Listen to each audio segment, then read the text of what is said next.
Hello नमस्कार साथियों, स्वागत है आप सभी का शालू आर्ट क्लास में। कैसे हैं आप सभी लोग? उम्मीद है सभी बहुत बढ़िया होंगे।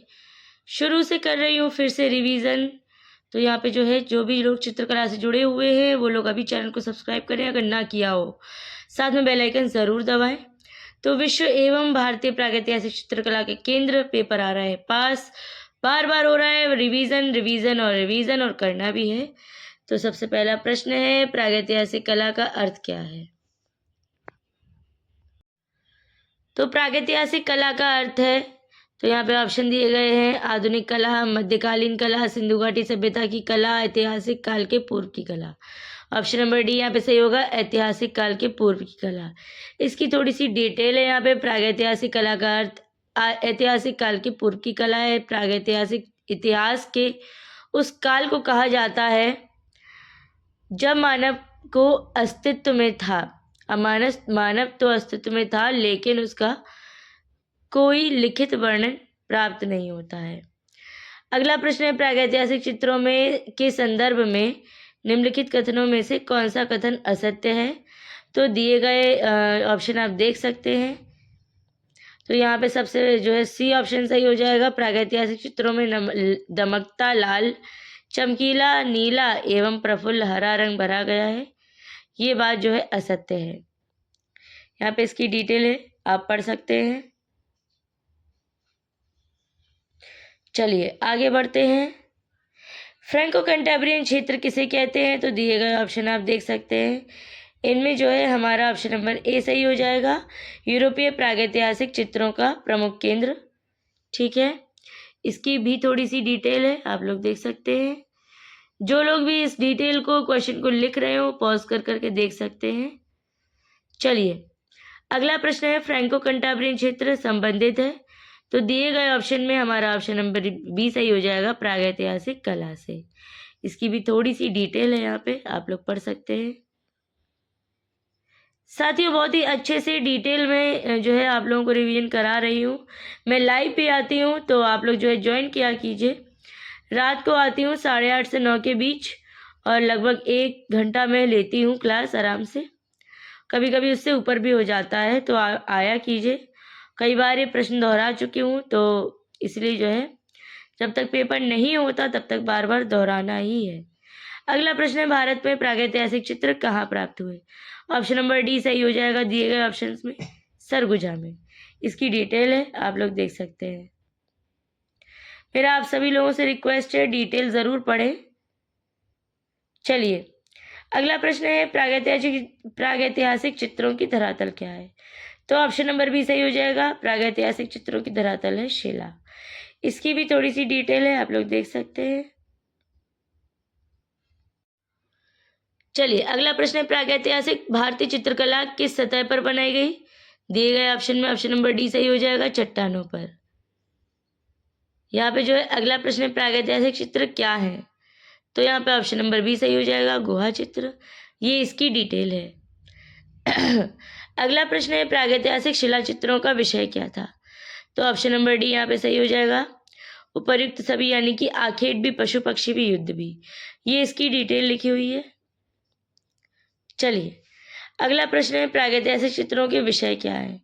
तो ऑप्शन नंबर डी सही हो जाएगा, पशु मानव पक्षी, तीनों ही है। अगला प्रश्न है, प्रागैतिहासिक काल के चित्रों में सबसे अधिक चित्र किस प्रकार के मिले हैं? ऑप्शन नंबर बी आखेट के मिले हैं, ऑप्शन नंबर बी सही हो जाएगा। इसकी भी डिटेल है, इसको आप लोगों को पढ़ना है। कुछ डिटेल यहाँ ऊपर भी है, तो इसको भी ध्यान से देखिए। चलिए अगला प्रश्न है, प्रागैतिहासिक चित्र प्रधानतया किस विषय से संबंधित थे? ऑप्शन नंबर बी सही हो जाएगा, आखेट से। अगला प्रश्न है, प्रागैतिहासिक चित्र सामान्यतया निर्मित किए गए हैं? दिए गए ऑप्शन में ऑप्शन नंबर डी गेरू व चारकोल से। इसकी डिटेल है, थोड़ी बड़ी है लेकिन बहुत काम की। एक एक पॉइंट पे नजर डालिएगा। अगला प्रश्न है, प्रागैतिहासिक चित्रकार रंगों में क्या मिलाते थे? ऑप्शन नंबर बी सही हो जाएगा, जानवरों की चर्बी। साथियों कई दिनों से गला ठीक नहीं है और इसलिए आवाज़ थोड़ी ठीक नहीं आ रही होगी, तो आवाज़ पे नहीं, क्वेश्चन पे ध्यान देना है। तो यहाँ पे अगला प्रश्न है, नीचे दिए गए कथनों में इनके नीचे दिए गए विकल्पों में से कौन सा सही है? तो यहाँ पे जो है दृढ़ कथन का मध्य प्रदेश में प्रागैतिहासिक चित्रों की अधिकतर संख्या प्राप्त होती है और कारण ख है प्रागैतिहासिक काल में व्यक्ति इस क्षेत्र में रहना अधिक पसंद करते थे। तो दिए गए ऑप्शंस में हमारा जो है ऑप्शन नंबर सी सही हो जाएगा। का सही है लेकिन खा असत्य है, यानी मध्य प्रदेश में प्रागैतिहासिक चित्रों की अधिकतर संख्या प्राप्त होती है, यह बात सही है, लेकिन यह गलत है कि प्रागैतिहासिक काल में व्यक्ति इस क्षेत्र में रहना अधिक, ऐसा कुछ नहीं। इसकी डिटेल थोड़ी सी इधर लिखी हुई है, आप लोग पढ़ सकते हैं। चलिए अगला प्रश्न है, यूरोपीय प्रागैतिहासिक चित्रों के प्रमुख केंद्र कहाँ पर स्थित है? तो ऑप्शन नंबर सी सही हो जाएगा दिए गए ऑप्शंस में, उत्तरी स्पेन एवं दक्षिणी फ्रांस में। इसका भी लंबा चौड़ा ब्यौरा है, आप लोग देख सकते हैं। डिटेल बार बार बोलूँगी, ज़रूर देखिएगा, ज़रूर पढ़िएगा, और बल्कि मैं तो कहूँगी कि इनमें से कुछ पॉइंट्स इंपॉर्टेंट छांट के लिखते जाइए। चलिए अगला प्रश्न है, दजला फरात नदियों के दो आब में पनपी सभ्यता क्या है? ऑप्शन नंबर सी सही हो जाएगा, मेसोपोटामिया की सभ्यता। इसकी भी थोड़ी सी डिटेल है, आप लोग पढ़ सकते हैं। थोड़ी सी यहाँ पे ऊपर भी है, ये देखिए।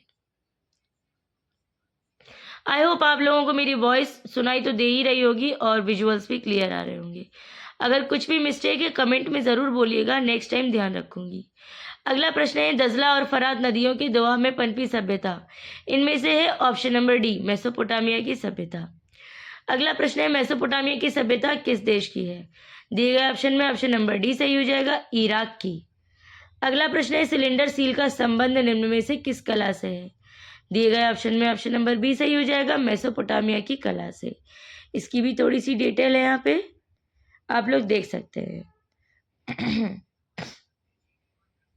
अगला प्रश्न है, नील नदी की घाटी में पनपी सभ्यता है? तो दिए गए ऑप्शन में ऑप्शन नंबर सी सही हो जाएगा, मिस्र की सभ्यता।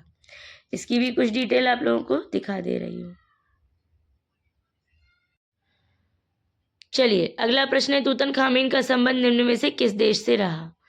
दिए गए ऑप्शन में ऑप्शन नंबर डी, मिस्र सही हो जाएगा। इसकी भी डिटेल है, आप लोग देख सकते हैं। चलिए अगला प्रश्न है, महारानी नेफेरतिती का संबंध निम्न में से किस काल से है? दिए गए ऑप्शन में ऑप्शन नंबर सी सही हो जाएगा, न्यू किंगडम। अगला प्रश्न है, सुमेरियन सभ्यता किस नदी के तट पर विकसित हुई? दिए गए ऑप्शन में ऑप्शन नंबर डी, यूफ्रेट्स नदी सही हो जाएगा। अगला प्रश्न है, अमृत की कला किस देश की प्राचीन कला को कहते हैं? दिए गए ऑप्शन में ऑप्शन नंबर डी, मिस्र सही हो जाएगा। देखिए इसके बारे में भी काफ़ी अच्छी जानकारी दी है, विस्तार में दी है, तो पढ़ना ना भूलिएगा।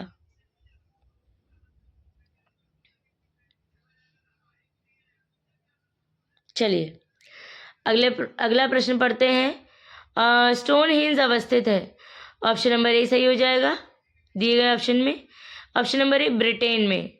देखिए इसके बारे में भी कुछ संक्षिप्त में विवरण दिया गया है। अगला प्रश्न है, दुशाला ओड़े योगी की मूर्ति किस खुदाई से प्राप्त हुई है? ऑप्शन नंबर सी सही हो जाएगा, मोहनजोदड़ो की खुदाई से। पढ़ सकते हैं आप लोग। ये देखिए बहुत ही सुंदर और बहुत ही यूज़फुल विवरण दिया गया है। चलिए अगला प्रश्न है, हड़प्पा से प्राप्त पुरुष धड़ बना है? ऑप्शन नंबर बी सही हो जाएगा, लाल चूना पत्थर का। तो अगला प्रश्न है, हड़प्पा स्थल से प्राप्त मानव धड़ का क्या साइज है? साइज पूछा गया है। दिए गए ऑप्शन में ऑप्शन नंबर बी ही सही है, 9.2 सेंटीमीटर गुणा 5.8 सेंटीमीटर गुणा 3 सेंटीमीटर। बाकी के ऑप्शन यहाँ ऊपर दिए गए हैं।